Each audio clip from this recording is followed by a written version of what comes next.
This is Sound and Vision on KEXP. Chicago-based artist NNAMDI is known for his genre-clashing albums. His songs will often bring together elements of punk, hip-hop, electronic music, and more, all fused together with NNAMDI's infectious and enthusiastic spirit. He and KEXP's Dusty Henry sat down to dig into NNAMDI's all-time favorite albums to get a better understanding of his musical DNA. So since we last talked, we talked around your 2020 album, Brat, and in that 3 years, a lot has happened in general. But for you in particular, you've put out a bunch of different EPs, a punk EP called Black Plight. You wanted a badge just to feel like a big man. It's never enough. Now you're holding a gun so you can do what you want. You want to use it on Looney Tunes inspired record called Crazy Carl. A drum and bass EP called Are You Happy? There's just an incredible spread of styles and genres in those records. But you've been kind of known to jump around in different styles. So I guess coming off of all that, where did you want to take your art with this latest record? Please Have a Seat. I wanted to make stuff that felt more communal. I think a lot of what I naturally gravitate towards might be jarring to a lot of people and maybe isolates people, just because that's how I feel a lot of the time. So it just comes through in a lot of stuff I make. So I think I've been trying to get away from that isolation and make things that are more uniting people in a more positive way.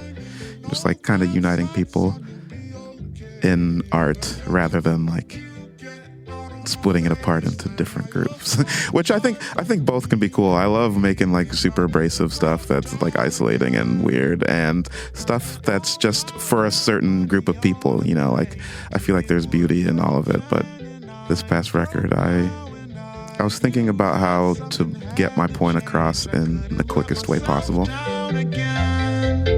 My folks get older every day, and my friends got bills they cannot pay, and I hate that I feel this way. Wish I was out on tour again. I just think life is unsettling. Like I want to bring people together, but I want people to like be able to sit in their discomfort, because I feel like when you sit in your discomfort, that's when you can really think about things in like a proactive way.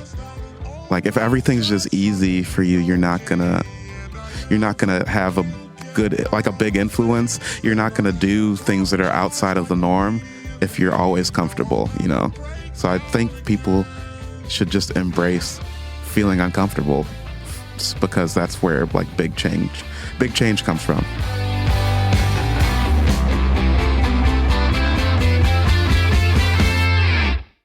Kind of curious to like learn more about your personal taste.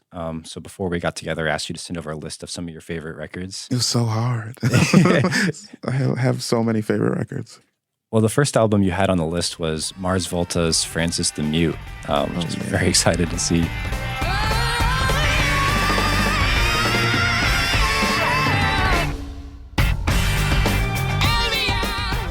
When did you first encounter that record? Oh my God, I had to be either early high school or like end of middle school.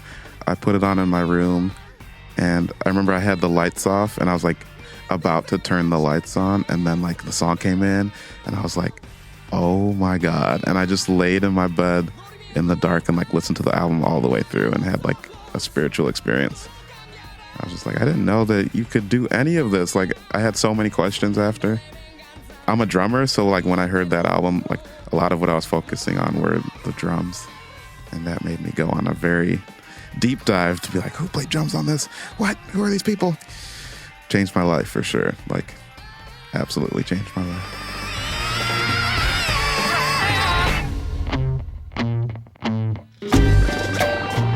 This is a cool album too, because like kind of like what you're talking about with your latest record, like it feels like it brings a lot of different styles together. There's prog, jazz, salsa, ambient even, but it feels very like unified.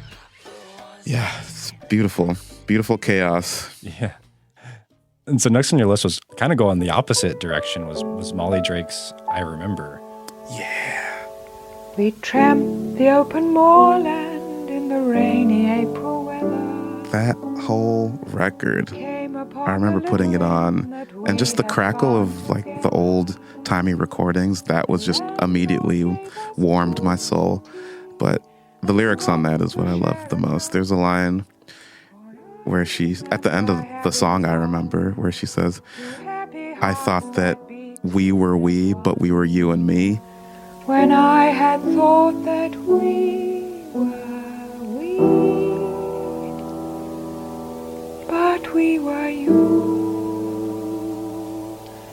and me. And that broke me.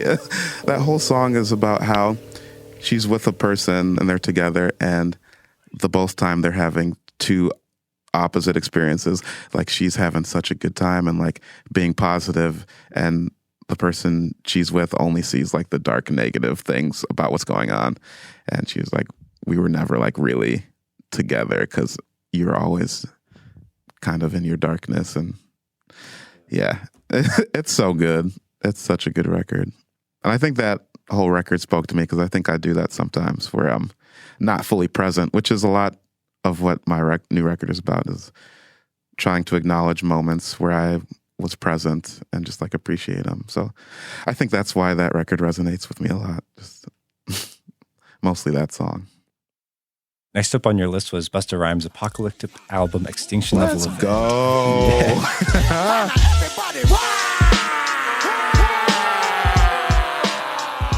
Whenever I put this album on in the car, it's dangerous. Like, I'll put it on in a school zone and I'll be somehow going 90 miles per hour and I gotta be like, oh no! It's that type of album. It just gets me so pumped. The intro, or the second track, which is like kind of the intro, he's just like listing off cities. He's like, everybody, wah! It's like, so, it gets me so hyped. Buffalo, St. Louis, New Haven, Kentucky, Oakland, Phoenix, Vegas, everybody, Yeah, Busta Rhymes is a legend, just in his visual choices too. Like his music videos I was always obsessed with because he loved the fisheye lens. He always had like great props, but just his delivery, there's no one, it's like a singular, like unique person. Like no one delivers like him. Just so unique, so funny, but still like super heavy, like super, I don't know, it just makes me want to throw I'm sorry. So you can swear. Oh, I can swear? Yeah. Shit, butt, poop, fart. Yeah, baby, what a surprise. Give you something, make it sucker roll over your eyes. All my people getting money capitalized. Die, little small guy, we on the rise. And it's got Give Me Some More on it, like the classic. So good. Such a good record. And it's an interesting record too, because like obviously it's got this whole apocalyptic theme going on, but end of the world, everything. But I also, there's a sense of him having a lot of fun. Oh, he had the most fun, like in the studio. I don't think there's any other rapper that sounds like they're enjoying themselves as much as him while he's performing, which I love. Like, it's palpable. He's having a good time. And he knows he's so good. He's like, he knows that there's no one like him. And you can tell every time he gets on the microphone, he's just like, yep, one of a kind. And I love that. That's that type of energy I'm trying to bring all the time. And obviously, yeah, you have like a ton of like hip hop influence in your music, and you rap as well on your records. I don't really want to be popular. See me on the TV like him. Again? Paparazzi popping up the stair. They barely catch up and around. Designer wear to match the Hampton Hills. A house with chandeliers. Celebrities surrounding me everywhere. I don't really want to be famous. I just want a million blue faces. Are you drawing inspiration from Busta Rhymes like when you're rapping? That's another thing where it's not like I'm not actively thinking about it, but it's there, you know. Yeah, it leaks over. Like all the things I like leak over and create something that's like an amalgamation of all of them, you know. Actually, that kind of goes nicely into the next one where I thought maybe I saw some similarities. Sum 41's Does This Look Infected? So let's talk. Now we're getting into the good stuff. Now we're getting into the nitty gritty.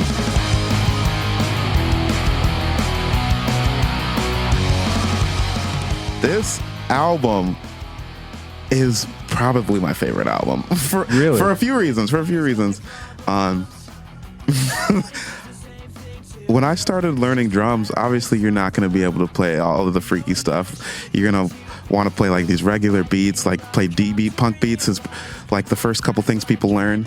And this album, I feel like combined the like easiness of like kind of like pushed me into being able to play drums. It was like a gateway from being like a beginner to like getting intermediate, like playing along to this record. Also, All Killer No Filler, both Sum 41 albums, I would play along to these because they're so fun to play. You didn't have, it wasn't like super technical, but it was like super pocket and super fun, and all the parts fit the song so well. So yeah, just special place in my heart because I like learned drums to these songs. And I just love them. They're so catchy. They're like, to me, underrated. Underrated band. Like that album, every song is so catchy.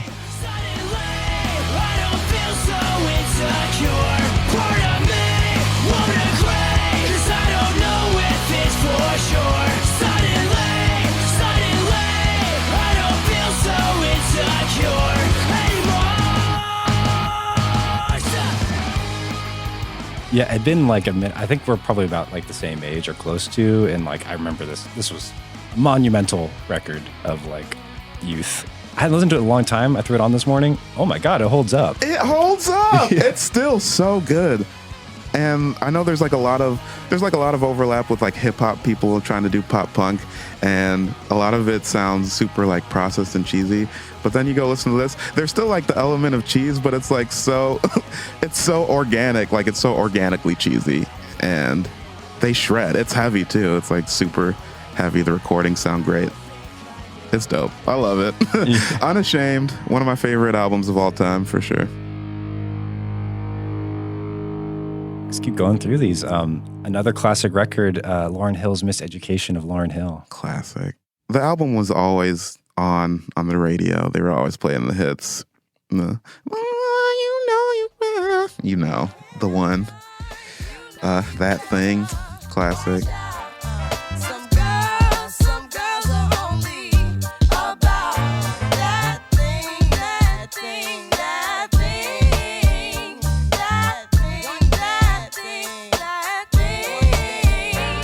Also just very catchy, very beautiful. Felt super organic. Although now, I played at Pitchfork and Lauryn Hill's soundcheck made me have to cut my set in half. So now I'm like, got a bone to pick. The feud begins. Yeah, but she's a legend. Bringing it to your hometown of Chicago, we have on your list Maps Analysis EP, You and Me in the Mountain. Yes. Wow, that band, that drummer, I feel like I haven't tried to rip off a drummer so hard in my life as him. Like he had wood blocks and made me get wood blocks. It made me, I was doing all sorts of stuff to try to like emulate his beats because they were so, it's like a whole percussion section. It's like all the percussion parts working together. And you could tell that they were very influenced by like all sorts of world music and from Brazil and all these other places. I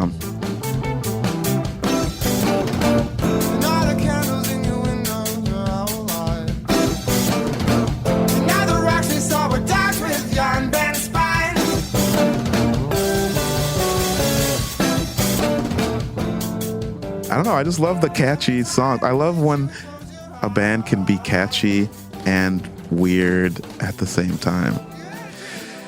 Yeah, it's one of my favorite pieces of music. Also, I love Dave from that band. He's so sweet. He sang on my song Art School Crush.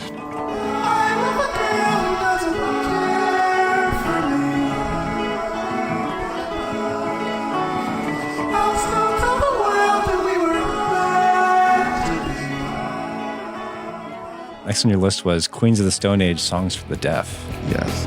I can go with the flow. Don't say it doesn't matter. Another album I would drum to. That was like very pivotal to my drum vocabulary. I think I could drum the whole thing from start to finish. Dave Grohl drumming that one, right? Yeah, so sick. I think it's perfect. It's like kind of eerie in a way.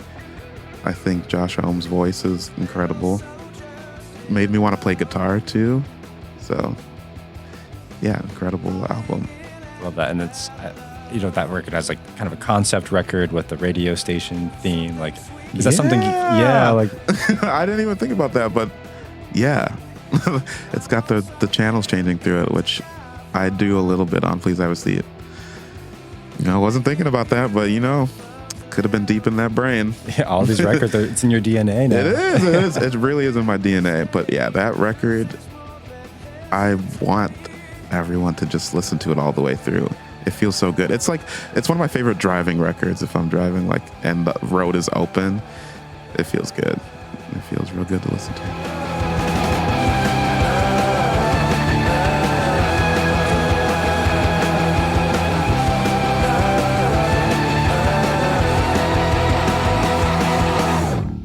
And last on your list was Daughter's album Hell Songs.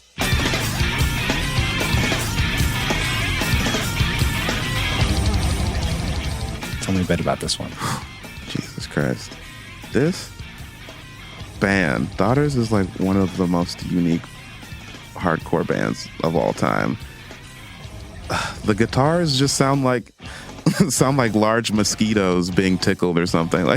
And the drums are so aggressive and so furious. It's so good. It's one of the heaviest, most interesting, intricate albums I've ever heard. And the vocals kind of sound like a lazy Jesus Lizard type vocals, and amazing drumming, amazing songwriting. There's no band you can really compare it to.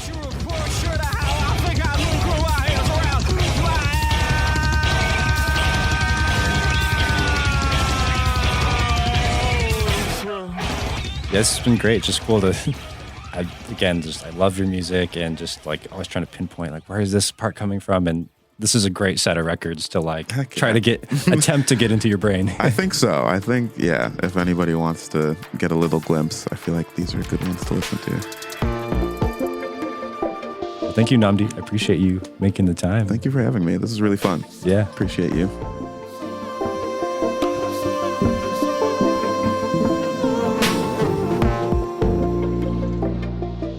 That was Sound and Vision. Please take a moment to subscribe, rate, and review this podcast, and consider giving a one-time $20 donation to help support this show at kexp.org/sound. Thanks for listening.